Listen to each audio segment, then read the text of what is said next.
Hi guys, welcome to Maharashtra NCSCET, another podcast, and today we have Tanvir Sheikh from Mumbai, and he scored 99.166 percentile. First of all, Tanvir, once again, congratulations. Thank you. So Tanvir, 99.16 percentile. Which college you are expecting कि admission हो जाएगा मेरा? मैं सोच रहा हूँ VJTI के लिए या तो SPIT के लिए, और अगर वो नहीं हुआ तो KJ Somaiya. KJ Somaiya top 3. Yes, VJTI, SP और KJ सोमैया. उसके बाद है Vivekanand. Okay okay great. Mostly 99 है तो मिल ही जाना चाहिए percentile. And okay, so how was the paper this year? Experience क्या था पेपर का? this time when I appeared for the examination, I was in a second batch, so I know that the questions were jumbled, right? So I was quite a bit prepared for it. Strategy थोड़ी सी फिर change भी कर देती है. या फिर मैंने देखा क्वेश्चंस भी कुछ मैथ्स के क्वेश्चन थोड़े डिफिकल्ट आ गए थे, तो just I left it and move on. मैंने क्वेश्चन स्टार्टिंग में मतलब कंप्यूटर के दिख रहे थे, तो मैंने खुद से जितना हो रहा था फटाफट देख रहा था, और जैसे नहीं हो रहे थे तो मैं उसको स्किप कर रहा था फटाफट एकदम, जस्ट फ्रिक्वेंटली जैसा दिखता है बनता है तो मैं उसको कर रहा था, और फिर फ्रिक्वेंटली उसको आगे बढ़ता है नॉट लास्ट वेस्टिंग में। Your time. यस, फिर जैसे ही मतलब मुझे रियलाइज हुआ कि हाँ मेरा टाइम वेस्ट हो रहा है, अगर मैं सिक्वेंशियली जा रहा हूँ तो मेरा टाइम वेस्ट हो रहा है, और जो क्वेश्चन मुझे आते भी होंगे वो मैं नहीं कर पाऊँ, तो मैंने क्या किया लास्ट लास्ट कुछ टाइम बचा था, 1 घंटा बचा था, आधा घंटे में मैंने पूरा रियलाइज कर लिया था, मतलब एनालाइज हो गया था अच्छे से। ओके. तो 1 घंटा बचा था, मैंने क्या किया कि मैं लास्ट में गया, डायरेक्ट 50th क्वेश्चन से स्टार्ट किया। फिर वहां से मैंने पीछे से मैं चलना चालू होना स्टार्ट किया, फिर रिवर्स. पीछे, यस, फिर रिवर्स किया फटाफट।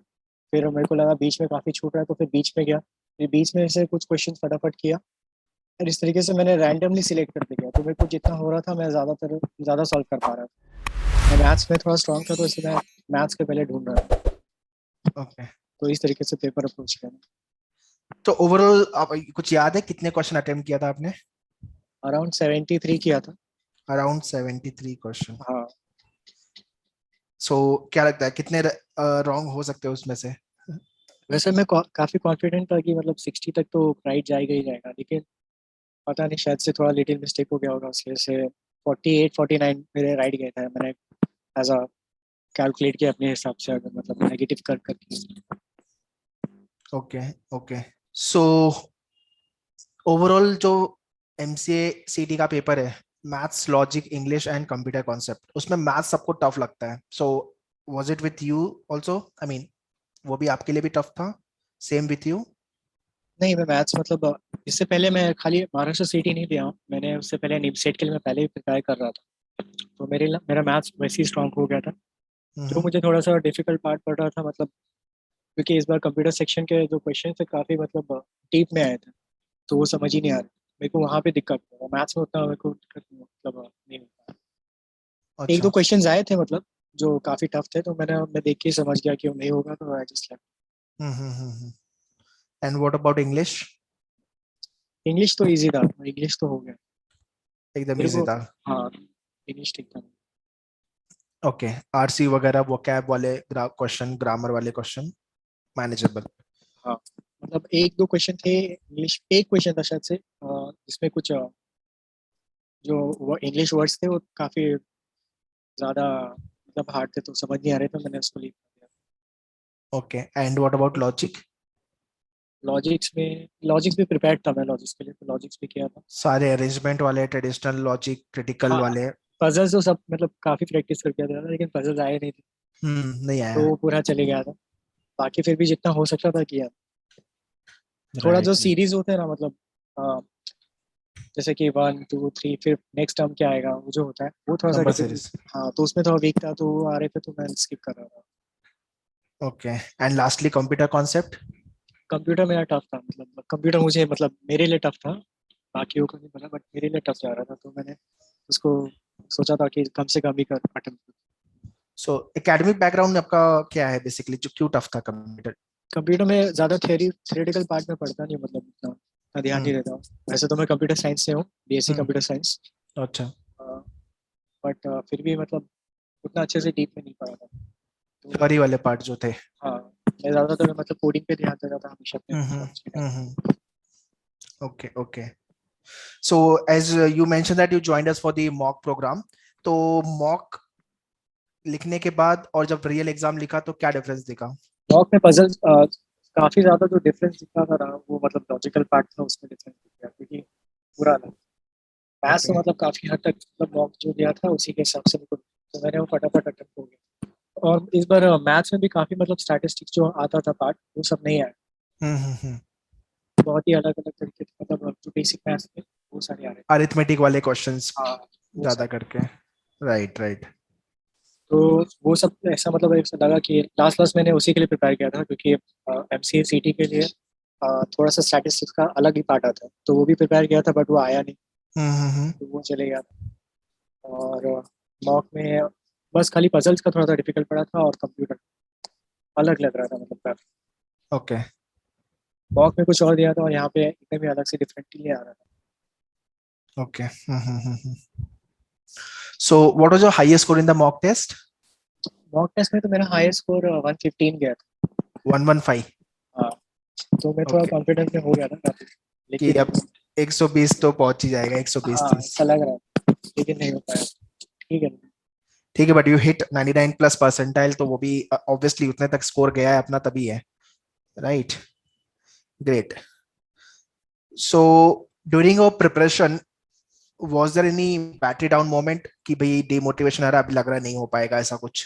जब एग्जाम डिले हो रहा था तो ऐसा लग रहा था काफी कि कि अब एग्जाम हो जाए, अब एग्जाम हो हो जाए। जाएगा, क्योंकि उससे कैसा अपना जितना भी पढ़ा है उसको बार बार उसको रिवाइज करते रहना थोड़ा सा ज्यादा हेक्टिक हो जाता। राइट तो उस वक्त राइट। ऐसा मतलब लग रहा था लोअर डाउन, और प्रैक्टिस भी बीच बीच में बार बार छूट रही, तो ओके। उसको पकड़े रखना, बार बार मॉक टेस्ट रोज रोज देना, थोड़ा सा लग रहा था।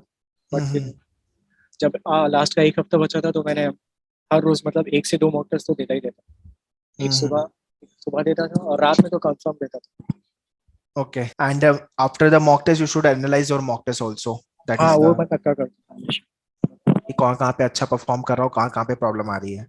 मैं देखता था मतलब जो क्वेश्चन अटेम्प्ट कर लिया था वो तो ठीक था, लेकिन जो अटेम्प्ट नहीं करता था उसको मैं अच्छे से मतलब अगर मुझे नहीं आता उसका कंसेप्ट तो मैं पीछे का बिहाइंड कंसेप्ट देखता था, उसको अच्छे से पूरा सॉल्व करता, पूरा पेपर मैं 2 बार सॉल्व करता और वही मॉक टेस्ट फिर वापस भी भेजता। वाह, मतलब पूरा क्वेश्चन ही याद हो गया ऑलमोस्ट। हाँ, ऐसा हो जाता ग्रेट। एक्चुअली उसी टाइप के क्वेश्चन रिपीट भी होते हैं एग्जाम में, तो इतना है। कुछ हाँ, अलग से नहीं आता। खाली मतलब नंबर्स चेंज होते हैं जस्ट। नंबर चेंज होते हैं, तो अगर आप अच्छे से उसी को 2 से 3 बार कर लो तो सफिशिएंट है preparation. But people run behind की और बुक ले लूं और प्रैक्टिस कर लूं, यहाँ से मटेरियल ले लूं, वो ले लूं, ऑनलाइन पढ़ लो, तो उतना सब करने के चक्कर में वो कोई एक चीज को बहुत डीपली नहीं कर पाते, अच्छे से नहीं कर पाते सब हाँ, करने के चक्कर में। And we need to understand कि नेगेटिव मार्किंग है तो सारे क्वेश्चन तो आप वैसे भी अटेम्प्ट नहीं करने वाले हो, कुछ तो छोड़ना ही पड़ेगा। तो आपके जो हार्ड टॉपिक है जो आपको नहीं आते उसको छोड़ दो, वेरी हाँ। Simple. Okay, so Tanvir, last question in the podcast, what tips or the session you want to give to upcoming year aspirant जो 2022-23 के लिए भी प्रिपेयर करने वाला है? मैं ये कहूँगा उन लोगों को कि मतलब जब भी अपना आप प्रिपेयर कर रहे हो तो कंसिस्टेंट रहो, मतलब अगर आप कर रहे हो प्रैक्टिस, अगर आपने 2 महीना भी अगर अच्छे से डेडिकेटली दिया है तो रोज करो प्रैक्टिस। हम्म। और लास्ट का कुछ अगर 1-2 हफ्ता बचा है तो मॉक टेस्ट तो आपका अच्छे से लगा रहे हैं और उसको एनालाइज करो, यही है। Right. So basically, you prepare very well with regards to all this section. If I summarize this podcast, and yeah, be consistent. अगर 2-4 घंटे 4 घंटे प्रिपेयर करो डेली बेसिस पे, तो वो कंसिस्टेंसी बना के रखो। ऐसा नहीं कि आज 1 घंटा तो कल 5 घंटा फिर छुट्टी, नहीं नहीं, ऐसे वो नहीं मतलब है। ऐसा भी हो जाता है ना कि हम लोग छोड़ देते हैं, हम्म। 1-2 दिन ऐसे हमने छोड़ा फिर ऐसे वो इनकंसिस्टेंट हो जाता है, फिर दिमाग से सब निकलने लगता है। करेक्ट, और एक टाइम के बाद वो फीलिंग, वो एंथो भी नहीं आता कि वापस पढ़ो उसको, फिर हाँ, थोड़ा और गैप हो जाता है। Correct correct. And obviously mock test very very important, yes. And you should practise a lot, क्योंकि सेम टाइप के क्वेश्चंस एग्जाम में रिपीट होते हैं, सिर्फ नंबर चेंज होते हैं। तो कंसेप्ट लॉजिक टॉपिक का थियरी सेम है, उसमें कोई चेंजेस नहीं होने वाला। अगर आपका प्रोग्रेशन है तो प्रोग्रेशन में आपको एपी ये सब पढ़ना ही है, सेट थियरी है तो सेट थियरी में कंसेप्ट पढ़ना ही है।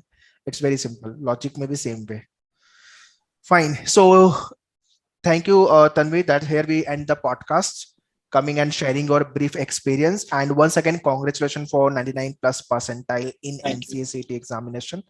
We hope कि आपको टॉप 3 के कॉलेजेस में डेफिनेटली एडमिशन मिलेगा आपको, and CAP round already start हो गया अभी। So let's hope for the best. ठीक है, फर्स्ट लिस्ट में ही नाम आ जाएगा। No need to worry. ठीक है, चलो, yeah thank you yeah thank you for having me. Bye.